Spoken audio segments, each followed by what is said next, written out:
Қазіргі таңда ең үлкен өзекті мәселелердің бірі бұл сыбайлас жемқорлық. Сыбайлас жемқорлық ел болашағы мен ұлттық қауіпсіздікке үлкен зиянын тигізуде. Осы жайлы біздің мектебіміздің ұстаздары мен оқушылардың пікірін білсек. Саламатсыз ба, рұқсат ба? Саламатсыз. Құрметті Гүлбара Қошыбекова, сіз ең алғашқы сұрағым.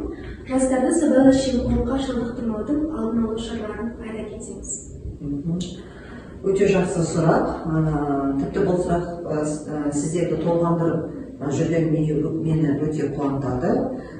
Себебі мынау біздің егеменді Қазақстанымыздың болашағы жастар, ал болашақ жарқын болу керек деп есептеймін. Сондықтан да біздің жастарымыз сыбайлас жемқорлық сияқты үлкен қасиеттен, індеттен аулақ болу керек. Осы мақсатта мектепте қандай жұмыстар атқарылып жатыр деген сұрақ егер мазаласа, әрине бұл мақсатта атқарылып жатқан жұмыстар өте үлкен. Біріншіден бұл оқушылар арасында сауалнама жүргізу, оқушылардың академиялық адалдығын бойына қалыптастыру мақсатында жүргізіп жатқан іс-шаралар, олар дебаттар, пікірсайыстар, әртүрлі деңгейдегі іс-шаралар.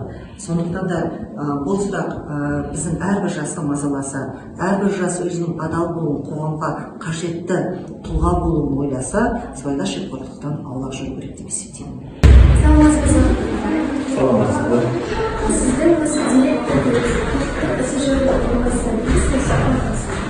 осы сыбайлас жемқорлыққа көзқарасыңыз қалай? Сонымен қатар осы еліміз үшін сыбайлас жемқорлыққа қарсы күрес жүргізбесек, ол қалай болмақ, еліміз қандай болмақ? Дұрыс айтасыз. Әрине, қазіргі таңда өзекті мәселелердің бірі осы сыбайлас жемқорлыққа қарсы күрес болып жатыр. Сондықтан өзінің елінің болашағын ойлаған әрбір азамат сыбайлас жемқорлыққа қарсы өзінің титтей болса да бір үлесін қосса, еліміздің болашағының жарқын болуына, жастарымыздың білімді, заңды бұзбайтын, тәртіпті тәрбиелі болып өсуі осы сыбайлас жемқорлыққа қарсы күрестегі бірі деп ойлаймын. Пікіріңізге рахмет, құрметті сұхбат. Аға, сіз сыбайлас жемқорлықпен кездесіп көрдіңіз бе? Жоқ, ондай жағдайлар болған жоқ. Болмайды да болсын.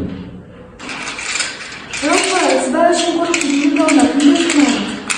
Енді сыбайлас жемқорлықтың туындауына қарап отырсаңыз, әркім өзінің отан отбасынан басталады демекші, әркім өз несіне сыбайлас жемқорлықты бәріміз бірдей жеңу керек. Ондай болмауға тырысуымыз керек.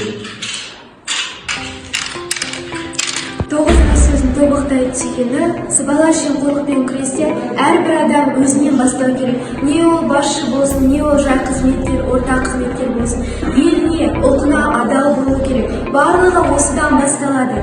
Мен Ақбота өзімнің өмірімде сыбайлас жемқорлықтың болуына жол бермеймін. Және де сіздерді де осыған шақырамын. Сыбайлас жемқорлыққа жол жоқ.